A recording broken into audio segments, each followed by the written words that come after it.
Before we begin, this episode contains references to suicide, self-harm, replacement, dementia, death by falling, end-of-life care, palliative care, mental decline, euthanasia, and abduction. Listener discretion is requested. Where do you go, dear investigator, when you are not here? When you, however briefly, through some spell or prayer or device, translocate, shift, teleport, vanishing from where you were, only to reappear inches or miles or an entire cosmos away in the blink of an eye. For that moment, that blink, are you in both places? Or are you in neither? Is it really you that arrives at the destination? The exact same you that left? To onlookers, you did disappear. So I ask you, in that split half of a breath, where do you actually go? The earliest transpositioners were not entirely concerned with that question. When one needed to travel vast distances, or flit between planes, or simply get out of a tight spot, a suite of talents came into being to provide that answer. Some called it teleportation, others transposition, and some others brand the travel with all manner of whimsy and flavor, but the general gist is always the same. Point A, point B, no surprises. And more or less, these trips work as expected. Cast the spell, step forward, and you're somewhere entirely different. Sometimes it's a portal, sometimes a cloud of infernal smoke, but generally speaking, if you know where you want to end up and can hold that picture in your mind's eye, and you're good enough, the transit should just work. It has to. Otherwise, it's all way too much of a gamble and you're better off just walking. So, the teleportation talent is discovered eons ago and shared amongst the wisest and most arcane. And then time passes, and a dangerous and rare magical ability becomes more and more ubiquitous, and then dependable, and finally, a utility.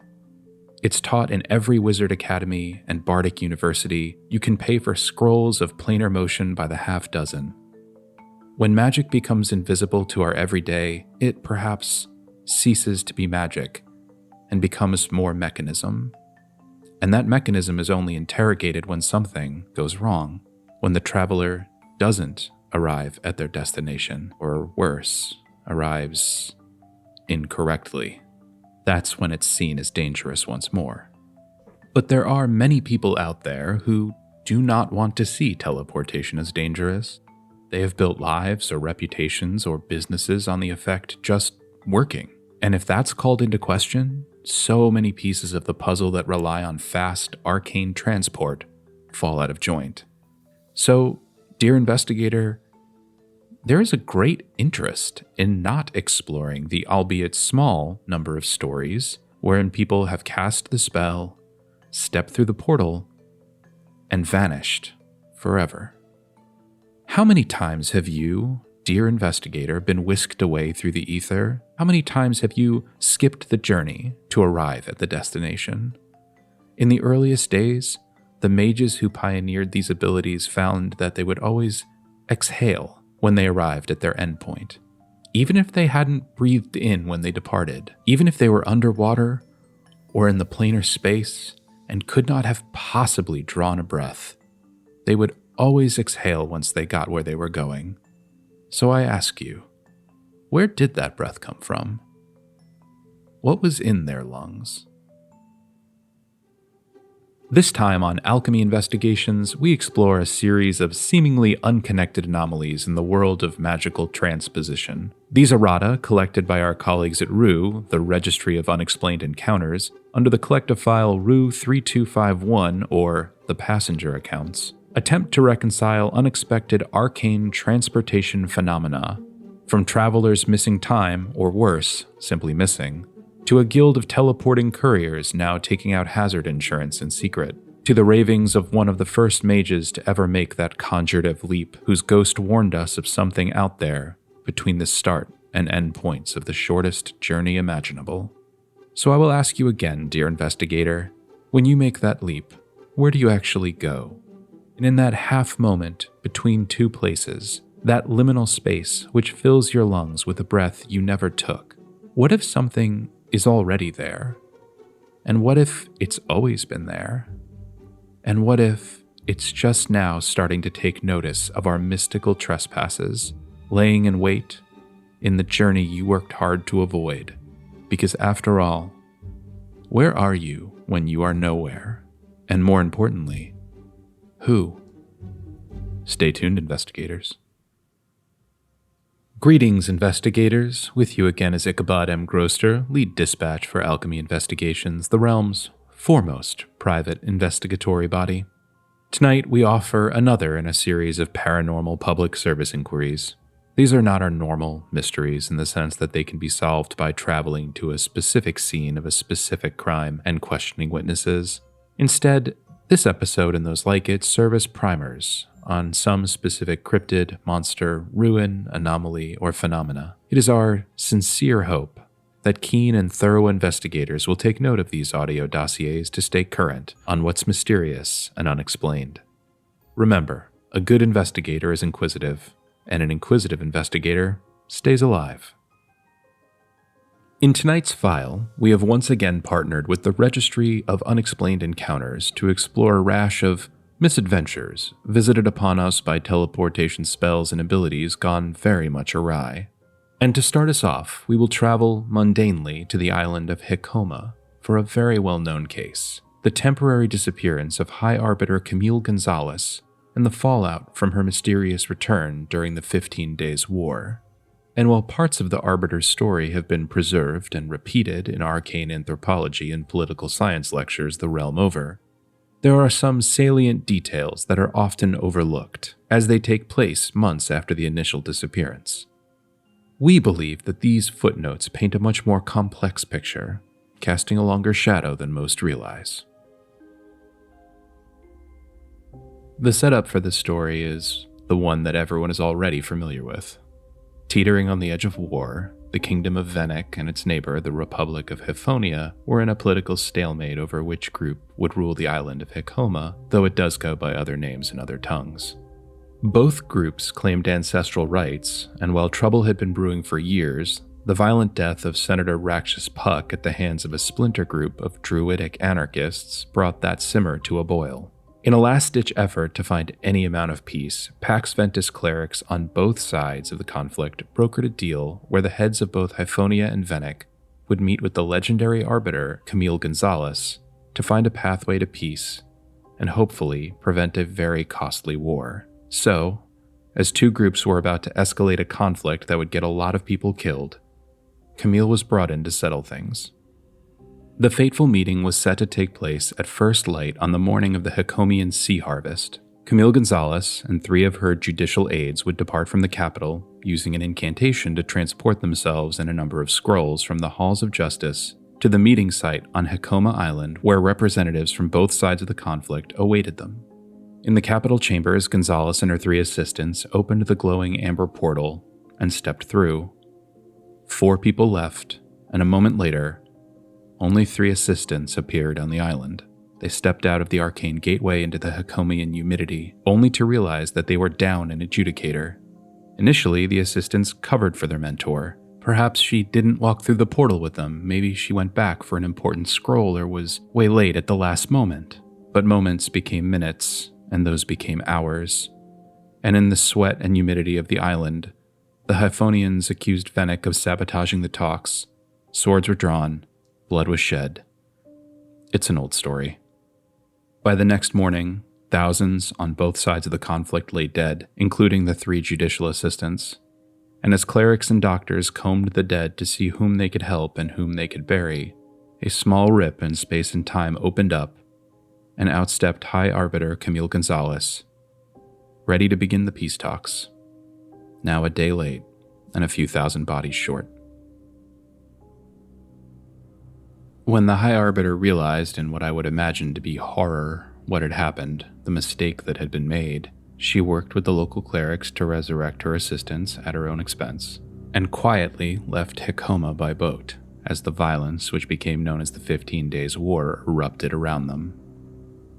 None of them would speak about this publicly, ever, stating only for the judicial record that it was a logistical and communications failure which could not stem the tide of local aggression. And that's generally the story.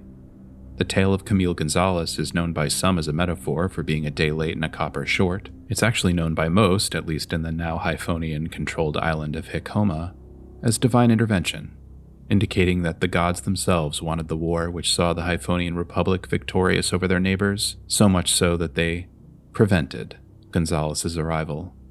Her absence meant their victory. The story that is somewhat less well known is what happened to Camille Gonzalez in the 18 months that followed. It started small. She would miss meetings. This is on the record. She would be easily distracted, and had been called out by heads of state a number of times for being inattentive in their presence. She would make these snap judgments in adjudications, independent of the facts, and would become winded during long decisions, breathing so heavily that she would have to leave the room. This was recorded on no fewer than 4 occasions. Much was done by her aides to limit and downplay her erratic behavior and preserve the public's perception of both her and the office of the arbiter, but eventually something had to be done. It was a notable, swift, unfortunate decline. The arbiter, who came back by boat from her failure on Hikoma Island, had changed fundamentally. For Camille Gonzalez, there really was no going back. Eventually, her colleagues in the capital asked Camille to step down, which she did, quietly, and lived a private life until the weeks before her death. By then, her condition had progressed to the point where she could no longer live on her own. Doctors and priests, the best available, had failed in their attempts to reconcile this degenerative malady, so her final month was entrusted to the caretakers at Father Fitzgibbon's home for the chronically infirm and alchemically afflicted. It would be there, on what would end up becoming her deathbed, that we come by the account which pertains most to us now.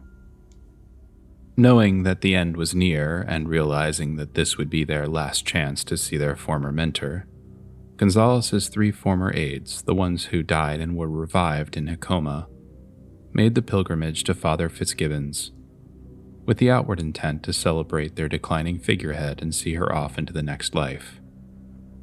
But there was an ulterior motive. Camille had never spoken about what happened for the day she was missing en route to Hikoma, so her former aides made a secret plan to ask what had happened all those years ago. What went wrong? What did Camille remember? And as luck would have it, one of the aides, Daria Parentis, kept exceptional notes. Later in her life, she wrote in a private correspondence, "It took us a whole week to coax anything out of her. Every time we spoke about Hikoma, she would just change the subject or go mute. In the end, it wasn't even the request that got through to her. We offered dear Miss Gonzalez the opportunity to come back to the capital and see the sunrise over the basilica just one last time. She used to love that. She seemed excited about the prospect, and when we opened up the portal to make the journey, Camille's face lost all of its color. She screamed and hobbled from the room. We found the poor thing under a large tree in the courtyard of Father Fitzgibbon's, rocking back and forth like a sick child. It was an open secret about the High Arbiter and how she, after Hikoma, never once used magic to travel ever again. Sticking to roads and ships and carts and horses, everybody thought it was for the spell that had delayed her and caused no end of guilt over the 15 days' war and all those lost. And between sobs, poor thing, in the courtyard of that hospital, she breathed a heavy sigh and squeezed out, 'It was not meant to last that long.'" Later, at the Arbiter's funeral, Daria Parentis would retell this story as a sort of eulogy, encouraging all to see beyond the mistakes we cannot control and not let them define us as, it would seem, Ms. Gonzalez had. Daria painted Camille as both the first and final victim of the 15 Days' War, and used her parting phrase, "It was not meant to last that long," as a message of hope and inspiration for all those who struggle. She concluded her remembrance, "In her life, High Arbiter Gonzalez was a just and kind person, a woman of character, and I only wish she had known that whatever pain she was feeling in the end, the unearned guilt or shame or harm that was not meant to last so long may have felt lighter and the duration shorter if she had known that she could share this burden with those who loved her. So, my dear mourners, turn to your loved ones and neighbors, those who appear to struggle and those who do so invisibly, and tell them it is not meant to last that long, and a pain shared is a pain diminished. But, dear investigator, I do not believe that is at all what the dying person we knew as Camille Gonzalez meant by that statement. After Camille Gonzalez's death, the cleric's records from Father Fitzgibbons were meant to be incinerated, but ended up finding their way to one of our keen freelance investigators who will remain nameless because technically I think this is a crime. Though I will remind you, it is amazing what a kind word and small sack of coin will get you in the world of renegade archivism.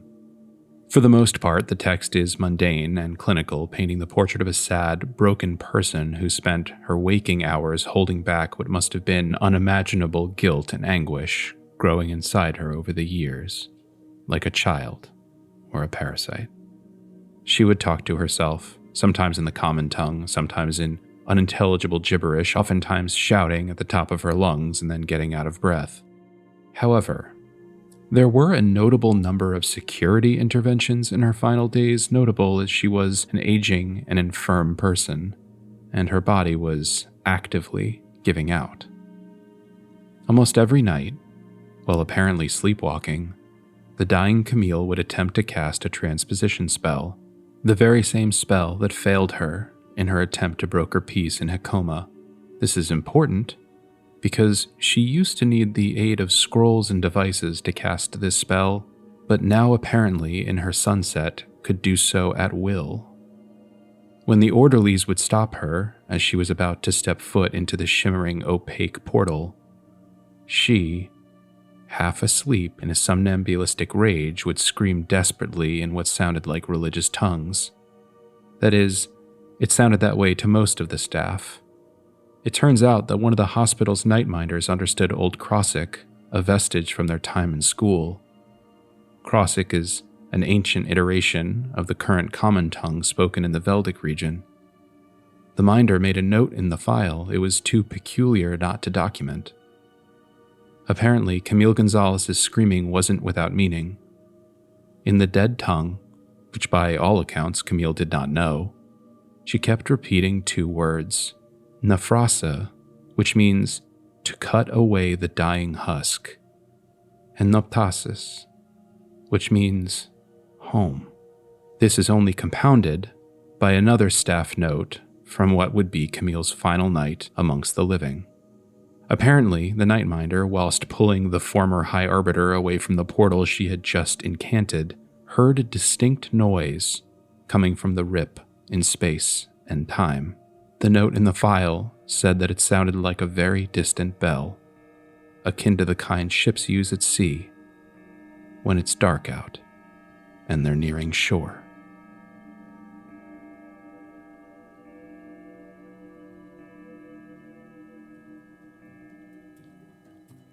While a bit unsettling, it's not clear what High Arbiter Camille Gonzalez meant by these ravings.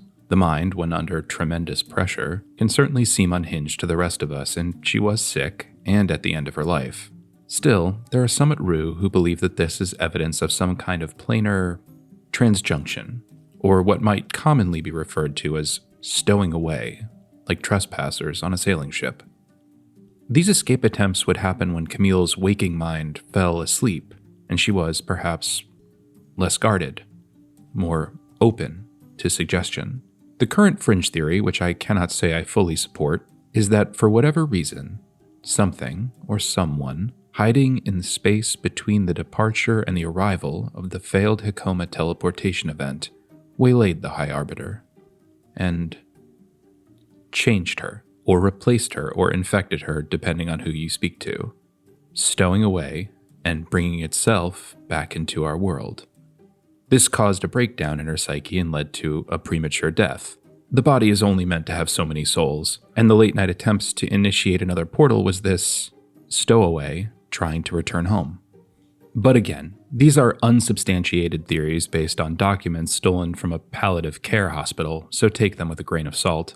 The official stance from the Veldic capital is that Camille Gonzalez gave all she had in the pursuit of justice and equity, and to speak ill of such a dedicated public servant after her demise is punishable by a week in the stocks. So for our part, we believe that the High Arbiter died a hero, and morbid queries into her final hours are little more than some unactionable supposings by simple private citizens. What is much more concrete, dear investigator, are the recent updates to the Ghostfoot Arcane Courier Union's contract with several kingdoms across the Western Province. The Ghostfeet Couriers are a union of incredibly talented incantation rogues who smuggle information into and out of highly secure and sensitive areas using a privately cultivated school of runic teleportation magic. These spells and abilities are very powerful and highly protected. Trade secrets, you'd say. And it's said that a Ghostfoot courier spends more than half their life absolutely nowhere, as they are always in between the two ends of a transposition. It's rumored that they can even intentionally delay their exit from a teleportation spell to throw off would-be pursuers from their trail. They're really quite good. This is not a paid sponsorship, just admiration. But even the most powerful of arcanists need insurance. And it's in a recent update to the coverage contract, specifically the life and dismemberment clauses for their active union members, that we can see a reactionary narrative begin to form. After all, why would they be asking for more protection if there wasn't something to protect against? A short note, dear investigator, about the following sections. They are lifted directly from a somewhat publicly available draft of the contract between the Ghostfeet Rogues and an insurance underwriter, and it is therefore somewhat dense. It begins with the standard boilerplate, listing the contract as between Bury and Vice as insurers and the Ghostfoot Arcane Courier Union as policyholders. Whereas the insurer is in the business of providing workplace insurance coverage, and whereas the policyholder seeks to obtain workplace insurance coverage for its union members. And whereas the parties wish to enter into this contract to establish the terms and conditions under which such coverage will be provided, you get the gist. It's an insurance company providing coverage for workers. The relevant bit here comes under Article 14, subsection 6.2, which was newly created. Article 14 enumerates covered activities and includes some extremely mundane entries like 14.1.1 Parcel delivery, activities related to pickup, transportation, and delivery of packages and documents, including handling, obfuscation, loading, and unloading. But subsection 14.6.2 is brand new and reads as such. Activities related to the redacted and related protocols hereafter the passenger contingency to be rectified in the following manner. For each suspected passenger encounteree, the policyholder will be made whole by the insurer for a period of 2 years of union scale salary or a total of 121,561 gold pieces, whichever is satisfied first. Suspected passenger encounterees will be mechanically quarantined for a period of no less than 1 calendar year from the date of their initial documented suspicion. During this time, a joint investigation is to be conducted into their identity and sovereignty by the insurer and the policyholder or their representatives. If the findings of the above investigation indicate that the suspected passenger encounteree is in fact redacted, an additional coverage of 95,346 gold pieces will be paid by the insurer to the policyholder, and the encounteree will be euthanized at the policyholder's expense according to redacted standard. An overdue courier will be considered a suspected passenger encounteree if any two of the following criteria are met within a given time frame of 1 hour post-transport event. The overdue party was, at any time, left alone while sustained in between redacted. The overdue party is left unaccounted for a time period greater than 21 minutes while in transit. The overdue party returns in an unexpected location. The overdue party, upon their return, is not witnessed to be eating or drinking unprompted until they witness others do the same. An overdue party, upon their return, makes any reference to redacted in the third-person conjugation. The overdue party, upon their return, does not repeat the designated passphrases. The overdue party, upon their return, speaks a language or languages not listed in their intake scrolls. The overdue party fails the redacted and related breath and pulmonary testing. Apologies, dear investigator, for the rudeness of all those redactions. Even with our extensive network of correspondence, finding uncensored documentation from clandestine organizations like insurance companies and, to a lesser extent, pan-dimensional information brokers and thieves can prove challenging.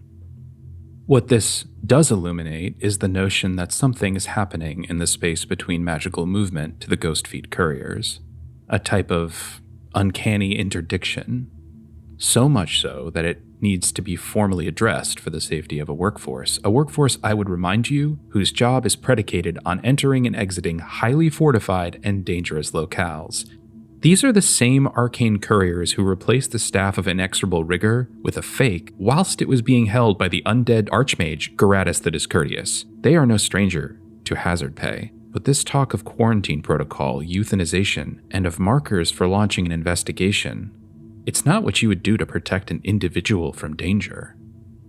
It's what you would do to protect an organization from an outsider, a parasite, a passenger.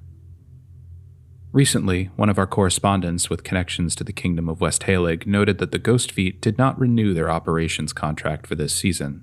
In fact, a little digging seems to indicate that West Halig is one of 3 kingdoms that have had their contracts cancelled by the Ghostfoot Arcane Courier Union. And while not much is offered in the form of negotiation or explanation, the final termination paperwork for West Halig had a 2-word reasoning stamped in the form field on the cover letter: insufficient personnel, with cracking around the O and the U, as if the stamp had seen a lot of use recently. It would appear that whatever the redacted passengers are, their presence can no longer be safely ignored. Together with our colleagues at R.U.E, we'll dive into some possible explanations for these anomalies, and how, if they are what we think they are, a careful investigator can teleport safely, mitigating the threat of stowaways, hitchhikers, and hop-ons. That and more, after our break. Stay tuned, investigator.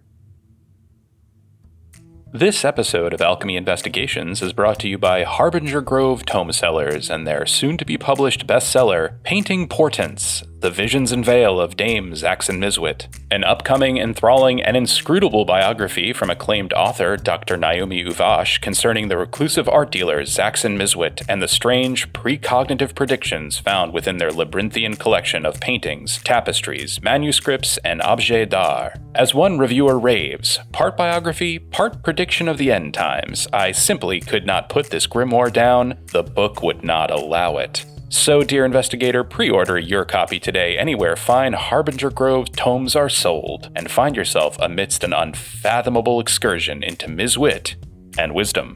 And now, back to our episode.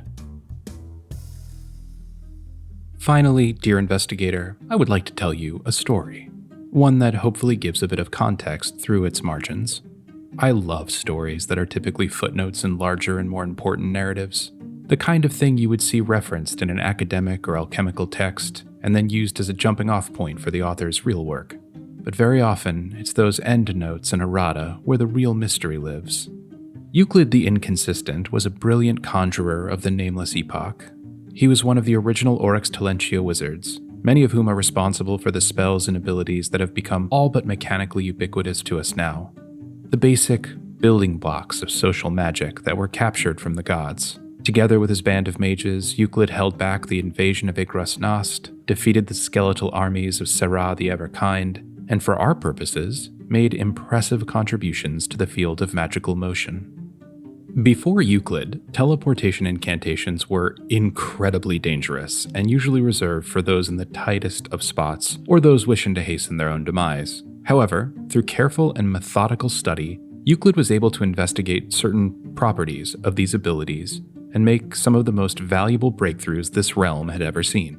For one, he was one of the first to postulate that teleportation does not deconstruct the traveler and rebuild them or kill and revive them. Otherwise, curses and/or boons granted pre-teleport would be wiped out when arriving, as they are generally linked to the corporeal form. Euclid was also able to add certain verbal inflections to the casting of these abilities to greatly increase the chance of a successful transit. This is why most transportation invocations end with a verbal lilt, like this. His discovery for, as he put it, increased and sustained extratemporal stability while evoking spiralized displacement and propulsion through opal ichor. The term opal ichor is important here. It's what he used to describe the theoretical substrate that one travels through while teleporting. The traveler does not experience this opal ichor. They should not experience anything at all if the spell is performed correctly. But in probing at the edges of what makes the ability work, Euclid pierced the walls of the tunnel, his words, connecting one side of the leap to the other. In so doing, he described magic itself bleeding from the portal as if it were opal ichor, hence the name. As he grew older and his birthdays began to be counted in the 3 digits and then more, it was noticed that he didn't seem to physically age as roughly as some of his colleagues. His slight features remained clear, and his hair full and lustrous under a large cap. In fact, when asked why he looked so young, he would often joke that one does not age when in contact with opal ichor, insinuating that all of his work in the field of transposition was keeping him young. As with many wizards of his age, he had the typical phases. At first, he was an adventurer, then a hermit, then went stereotypically mad with power, then found redemption through a former apprentice. He took on an alter ego, got into politics, started a cult, was usurped, then defeated and exonerated, and finally settled as the court wizard of the Quetzas Regency north of Imgrasa. And given his good works, Euclid was quite the get for them. In fact, through his research into transposition, he helped the Quetzas family line set up a series of arcane sigils meant to surreptitiously move their royal family about their vast kingdom so that they might be ever present and ever ready to help their subjects as needed. Of course, these were largely used for family infighting, secret trysts, smuggling, assassinations, and the like, but that wasn't Euclid's fault. Royals will, as they say, royal. It was in the Quetzas royal capital, a few years into his time as their court mage, that Euclid would meet his unfortunate end. And a warning here to some of our colleagues who may be sensitive to this, there will be a brief discussion of suicide for the next minute or two. According to the historians of the time, Euclid the Inconsistent suddenly and unexpectedly took his own life by leaping from one of the precipices in his research tower, falling several dozen stories to his death on the cobblestone street below. He died shortly after impact. Now, history believes it to be a self-inflicted death because, being a wizard of some standing, Euclid had any number of tools at his disposal to preclude hitting the ground. He could have flown away, turned into a large bat, or simply teleported back to the top of his spire, or anywhere else for that matter. He could have reversed gravity, summoned a hawk companion, or simply turned into rubber and bounced to another day. Even if he were unconscious, a magician of his stature would have had contingency upon contingency for something as mundane as a multi-story plummet. The fact that he ended up dead was a strong indicator that he actively sought that out. Most of the time, when people share the story of Euclid's life, they use it as a cautionary example to describe what happens when people of great talent take bureaucratic jobs and settle down into a life of monotony. They cite it as a quiet retirement being the true killer of anyone with an adventuring heart. This is of course nonsense, and does a great disservice to the value rest can offer us. But it is specifically nonsense when describing Euclid the Inconsistent. It is often suggested that Euclid left no note nor context for his actions, and while the lack of a note is technically true, there is a bit of context. It just wasn't written down, or at least not by Euclid. You see, the old wizard had been working at the behest of the Quetzas family on a magical method to conceal someone within a teleportation spell, to cloak them in opal ichor, as Euclid wrote in his notes. And the day of his death was the day before he was meant to give his findings to the royal family. So presumably he spent that day hopping into and out of liminal space. Perhaps Euclid saw something, or worse, inadvertently transported something back with him that was so uncanny, so intimidating, that in an effort to contain it, or worse, escape it, Euclid leapt to his death. You might, dear investigator, think this is quite the stretch, and perhaps it is. But there is one fact about Euclid's death that really enhances this theory. The Quetzas family had spent a lot of money to secure Euclid into their employ, and they were not going to give up on that investment so easily.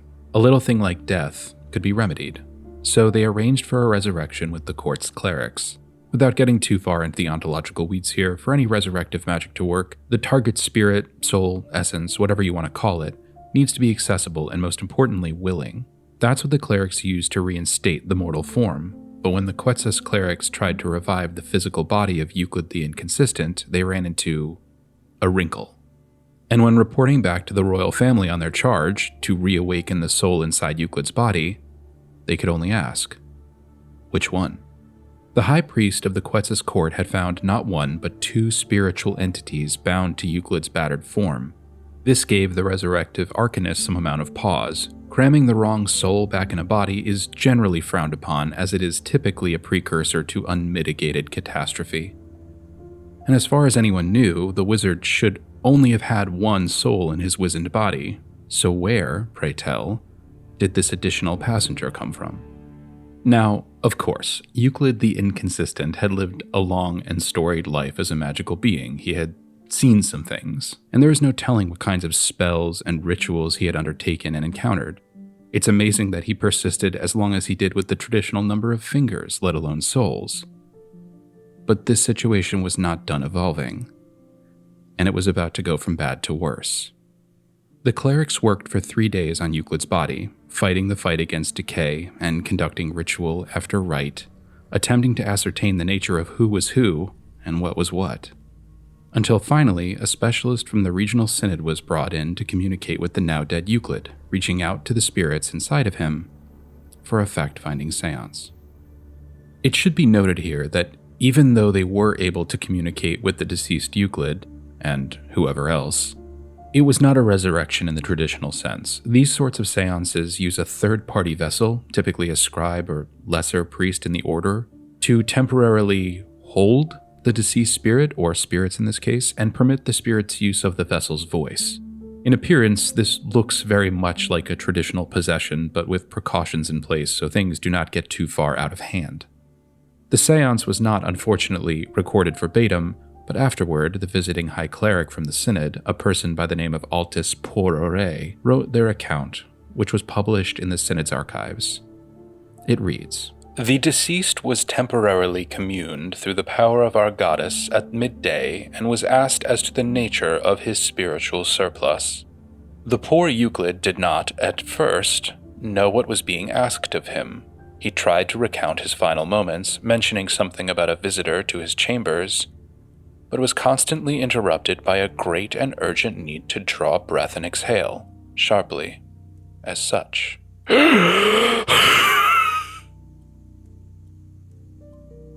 Salient details were omitted through this heavy breathing, and when we asked him to repeat himself, he took in another breath just as deep as the last.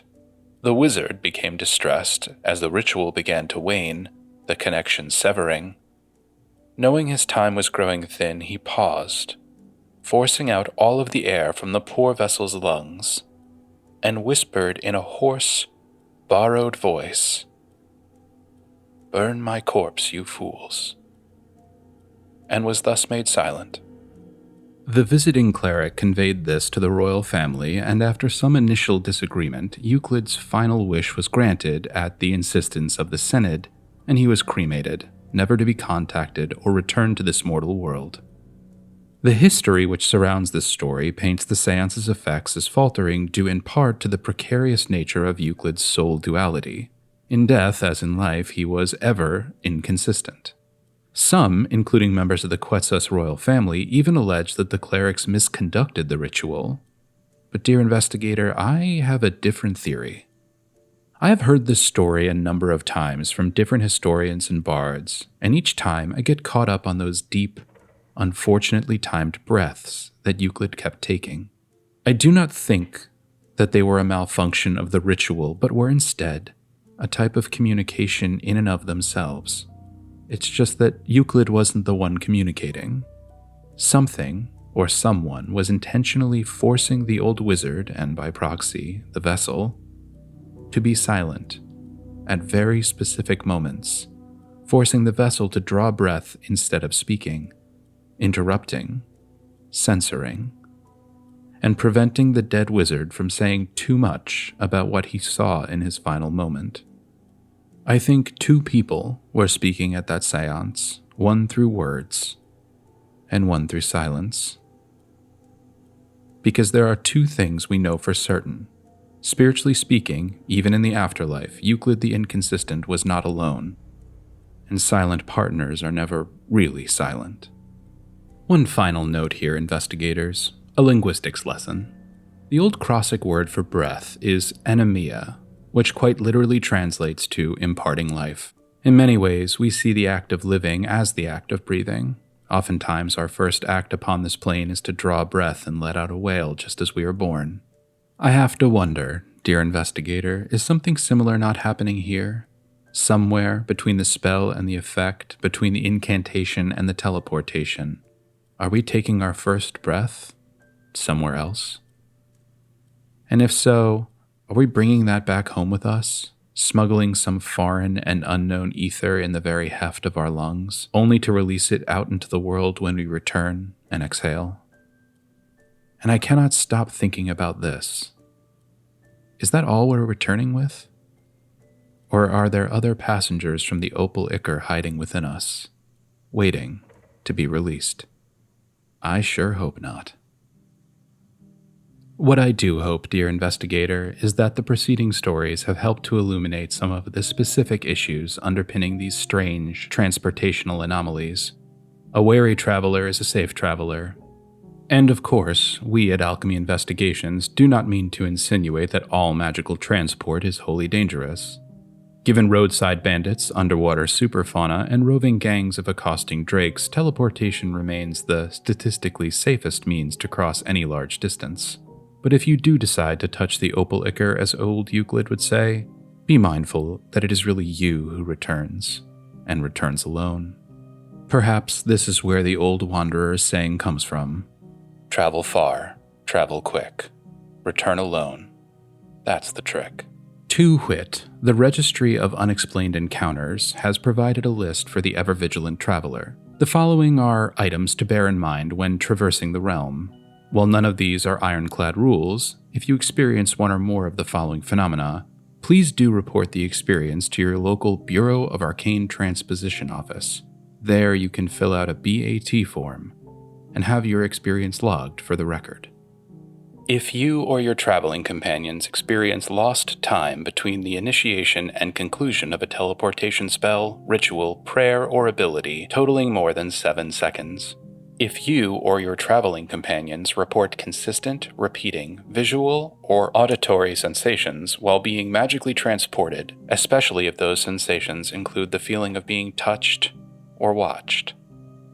If you or your traveling companions notice any scars, marks, or tattoos when exiting a teleportation spell that were not present when the spell or ability was initiated. If you or your traveling companions exit a teleportation event at an unexpected location more than 2 times in succession.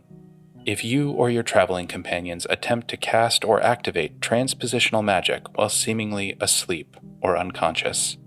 If you or your traveling companions do not visibly exhale upon reaching your destination. As a somewhat organized society, we would like to think that we have matters well in hand.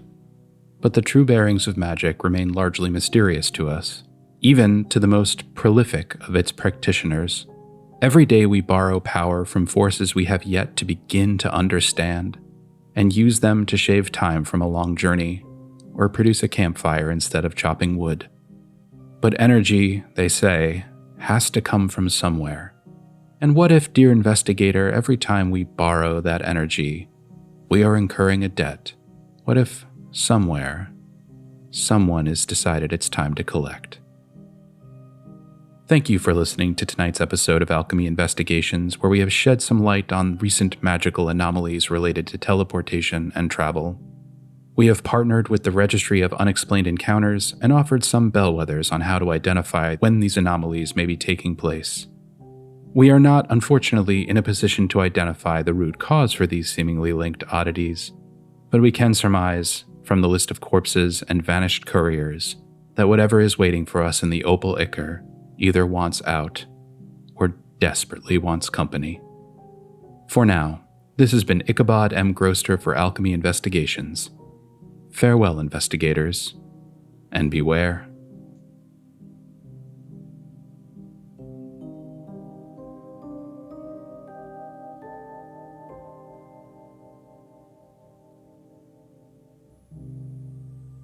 Alchemy Investigations is produced at Elsebreak Labs and is hosted by Ichabod M. Groster. This episode and its related materials are released with absolutely no warranty nor support and are distributed under the Creative Commons Attribution Non-Commercial Share-alike 4.0 International License. If you are interested in learning more about tonight's mystery or want to explore others, please click the link in the description or visit us at our website, alchemyinvestigations.com. There, Ichabod will explain the resolution of this particular scenario and offer tips on how it might be run as a tabletop role-playing game one-shot or as part of a larger campaign in your next game night. Tonight's story, all names, characters, and incidents therein are works of fiction. No identification with actual persons, living or deceased, places, structures, ideals, and/or products is intended, nor should be inferred. Alchemy Investigations is supremely thankful to our wide network of correspondents. Correspondents like Sheldrin Rasp for their work on the Royal Quetzas Historical and Liturgical Archives, and Connie Parentis for sharing her great-great-grandmother's original marginalia. And of course, thanks to you, dear investigators. Stay well and stay curious.